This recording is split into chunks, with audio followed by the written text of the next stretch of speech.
November 2009, tiada permintaan, ini setakat 16 dah, tiada permintaan rasmi yang telah dikemukakan kepada Jabatan Peguam Negara tentang taklimat yang dikehendaki oleh Operations Review Panel.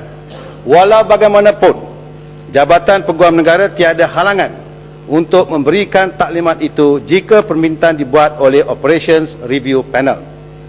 Untuk makluman yang berhormat, Suruhanjaya telah membuat kesimpulan bahawa terdapat alasan yang mencukupi bagi menunjukkan kemungkinan berlakunya kesalahan di bawah Akta Hasutan 1948, Akta Pencegahan Rasuah 1961, Akta Profession Guaman 1976, Akta Rahsia Rasmi 1972, Kanun Kesesaan dan undang-undang lain.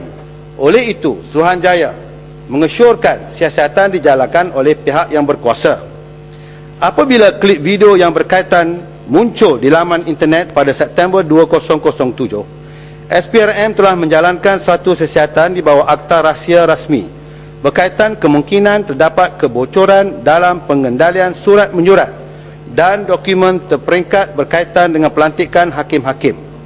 Siasatan telah menunjukkan bahawa tiada kesalahan dapat dikenal pasti atau mana-mana orang bertanggungjawab berkaitan dengan kandungan dokumen terperingkat tersebut. Pada ketika itu, keterangan menunjukkan surat-surat berkenaan tidak didaftarkan dalam buku daftar suratan rahsia rasmi.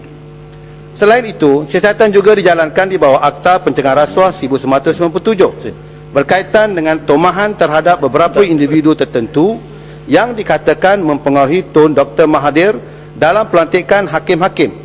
Adalah jelas bahawa berpandukan dokumen-dokumen yang dikemukakan semasa prosiding Suruhanjaya, terdapat komunikasi antara Tun Dr. Mahathir dengan Tun Zaidin berkenaan dengan calon-calon hakim. Siasatan juga mendapati tiada keterangan yang menunjukkan berlakunya penggunaan pengaruh ke atas Tun Dr. Mahathir dalam pelantikan hakim-hakim ini. Pengemukaan pertuduhan di mahkamah adalah berdasarkan keterangan yang boleh diterima dengan izin admissible evidence dan bukannya keterangan yang berdasarkan syak semata-mata. Malah Tun Dr. Mahathir dan Tun Zaidin menafikan mereka dipengaruhi oleh sesiapa pun dalam hal ini. Peguam Negara telah turut mengarahkan siasatan berkaitan dengan percutian VK Linggam dengan Tun Yusof Chin dibuka semula setelah ditutup pada tahun 2006 berikutan syur Suruhanjaya.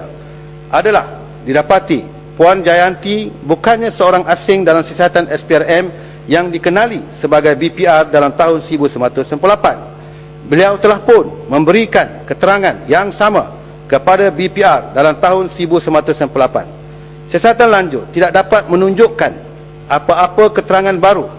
Malah, tidak terdapat keterangan yang boleh menyangkal fakta bahawa Tun Yusof Chin telah membuat bayaran penuh bagi perbelanjaan percutian beliau.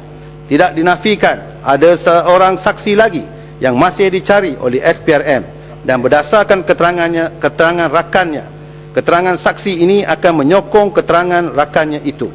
Saksi ini dikehendaki bagi tujuan melengkapkan siasatan bagi memuaskan hati semua pihak.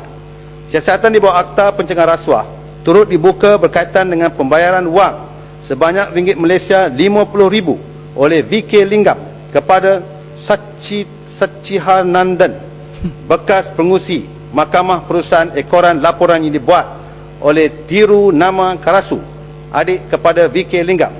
Siasatan menunjukkan bahawa pembayaran ini adalah sebagai bonus tertunggak bagi Sachihanandan yang bekerja dengan VK Linggam selepas persaraannya sebagai pengurusi Mahkamah Perusahaan. Oleh yang demikian, adalah tidak benar Peguam Negara telah mengenepikan show Suruhanjaya. Menteri boleh Ketua yang selainnya oleh kerana sudah hampir 2 jam, saya jawab cadangan satu hal sikit Tuan Speaker. Cik Jayanti dengan terangnya, dengan jelasnya, dia sudah duduk yang berhad. kan itu jawapan dari tak betul. Dia dengan jelas mengatakan VK Linggam yang membayar perbelanjaan untuk bercuti. Jayanti yang menempah semua tiket-tiket itu. Jadi ini menunjukkan bukti yang kukuh bahawa VK Linggam yang telah membayar perbelanjaan bercuti Yusof Chain. Takkan itu bagi saya saudara peguam saudara satu kes prima facie untuk didakwa di mahkamah, melainkan dikatakan Cik Jayanti ini bohong. Takkan ini bukti yang begitu terus dan begitu jelas kenapa orang berkenaan tidak didakwa. Itulah mesti jawapan diberikan. Menteri, saya cadangkan satu pendakwaan bebas, independent prosecutor dicadangkan bagi